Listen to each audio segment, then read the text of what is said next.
In Old Testament, God instructed Moses to build tabernacle. In other words, the temple of God. Tabernacle had 3 parts in it: the outer court, the holy place, and the most holy place. The most holy place and holy place had a veil in between it to divide the 2 places. This was to show the importance of most holy place in the presence of God. You can read the instruction of tabernacle in the book of Exodus chapter 25 all the way to 27. The veil that was in between holy place and most holy place was made up of blue, purple, crimson, and white thread and embroidered with cherubim, in other words, the patterns of angels.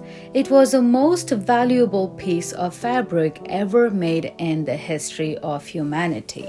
Everybody were not allowed to go into the most holy place. The only person that could enter it was the high priest of Israel. He was allowed to go once a year to worship God with incense.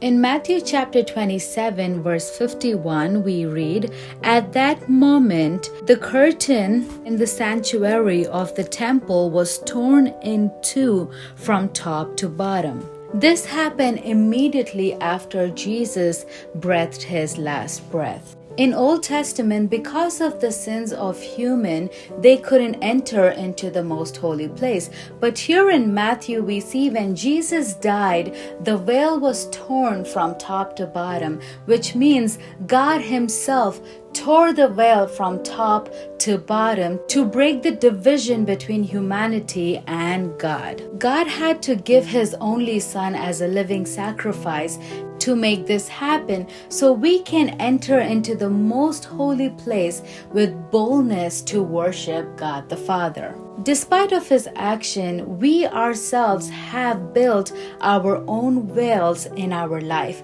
The veil of pride, anger, stubbornness, ignorance, fear, hatred, you name it. Today I want to encourage you to take all those veils in the presence of God. Let him tear them down so you can have an easy access into the most holy place along with him. I pray that this week may be filled with liberty and free access into the presence of God. God bless.